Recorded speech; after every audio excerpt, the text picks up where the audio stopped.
कल्याण महादेव शिंदे माजी सरपंच 2000 ते 2015 पर्यंत या अवसरी खुर्द ग्रामपंचायतमध्ये सर्व ग्रामस्थांना विश्वासात घेऊन ग्रामसभा असेल, मासिक मीटिंग असेल, सर्व पद्धतीचा कारभार केला। 2-3 दिवसापूर्वी ग्रामपंचायतने जी कॉन्फरन्स घेतली त्यामध्ये त्यांनी जे काही टाकलेले मुद्दे असतील, एक गावचा प्रथम नागरिक म्हणून ते मुद्दे जे टाकले गेले त्याच्यामध्ये किती त्यांचं अज्ञान आहे हे आपण त्या बातमीमध्ये सर्वांनी ऐकलेलं आहे। ग्रामपंचायतला 1973 मध्ये घटना दुरुस्तीमध्ये ग्रामपंचायतचा सरपंच असेल, ग्रामसेवक असेल, त्रिसूत्री कारभारामध्ये ग्रामपंचायतचं आणि महाराष्ट्र शासनाचं विभाजन केलं। त्यामध्ये तालुका पातळीवर बीडीओ असतील, सभापती असतील आणि जिल्हा परिषदमध्ये शिवा असतील आणि अध्यक्ष असतील यांच्या माध्यमातून नेहमी कारभार केला जातो। ग्रामपंचायतचे कोणताही निर्णय घेत असताना ग्रामसभा असेल, मासिक मीटिंग असेल, गेली 3 वर्ष ज्या लोकांनी, ज्या ग्रामस्थांनी तुम्हाला निवडून दिलं त्या गावच्या ग्रामपंचायतची ग्रामसभा 101 लोक तिथं ग्रामसभेला हजर राहू नये, त्यामध्येच खऱ्या अर्थाने तुमचा सक्षम कारभार त्यामध्ये दिसून येतो। दुसरा मुद्दा असा की जगदीश आबंग यांनी आळंदी द्वादश बारस फंड, त्या फंडाच्या नावे आज ताग्यात मला जर एक उतारा दाखवला आणि त्यांच्या नावे जर तुम्ही इमारती फिरून दिल्या, ज्या देवस्थानला आपण रोज हात जोडतो काळभैरवनाथ, त्यांच्या नावे असणाऱ्या मिळकती आपल्याला फिरवण्याचा अधिकार हा ग्रामपंचायतला नाही।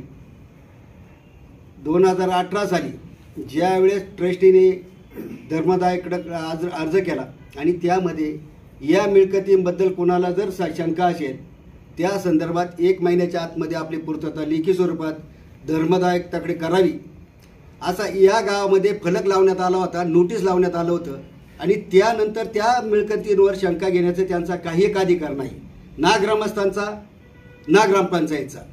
ग्रामपंचायतनी ज्या ज्या नोंदी यामागे झाल्या देवस्थाननी करून घेतल्या, सगळ्यांचं जतन करणं, सरी ते सरपंच असतील, सदस्य असतील, आम्ही ग्रामस्थ असेल, तर देव हा सगळ्यांचा आहे, भैरवनाथ हा सगळ्यांचा आहे। त्यामुळं त्याच्यामध्ये ज्या अफरातफरी केल्या असतील किंवा चुकीच्या अज्ञानापोटी ज्या नोंदी केल्या, अशी कोणतीही मीटिंग नसती। नेहमी मीटिंगमध्ये एक असतं का मागील प्रोसिडिंग वाचून कायम करणे, हा कशासाठी असतो अजेंडामध्ये विषय। म्हणून त्यांनी ज्या दिवशी 21 तारखेला ज्यावेळेस अर्ज केला अध्यक्षांनी, ठीक आहे अध्यक्षांनी अर्ज केला पण त्याच्यामध्ये कोणता ठराव नाही आणि ठराव नसेल तर तो अर्ज नियमबाह्य नाही हा ठरवून त्यांनी तो निकाली काढण्यात यायला पाहिजे होता, पण त्या अज्ञानापोटी त्यांनी तो अर्ज कायम करून देवस्थानच्या असणाऱ्या मिळकती आळंदी द्वादश बारस फंडाच्या नावे फिरवल्या गेल्या। परत ग्रामस्थांनी ग्रामसभेमध्ये उठाव काढला, परत त्या नोंदी आळंदी द्वादश बारस फंडाच्या नावाने असणाऱ्या मिळकती परत देवस्थानच्या नावाने फिरवल्या गेल्या।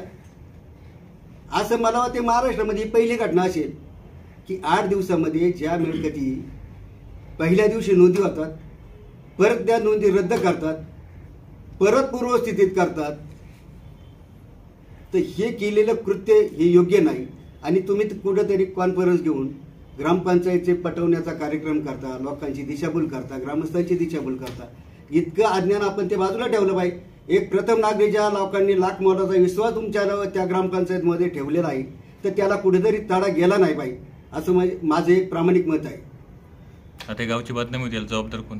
आणि त्यांनी घेतलेल्या निर्णयामुळे त्यामध्ये सगळे ग्रामस्थ वारडले गेले किंवा त्यांच्यामध्ये असणारा आजला संभ्रम तयार झाला, तर याला सर्वस्वी जबाबदार ही ग्रामपंचायत असेल, माजी सरपंच असतील, आत्ताचे विद्यमान सदस्य असतील, यांनी या गोष्टीकडे लक्ष दिलं पाहिजे आणि यापुढील काळात अशा कुठेही चुकीच्या नोंदी करू नये अशी माझी मनोमनी इच्छा आहे।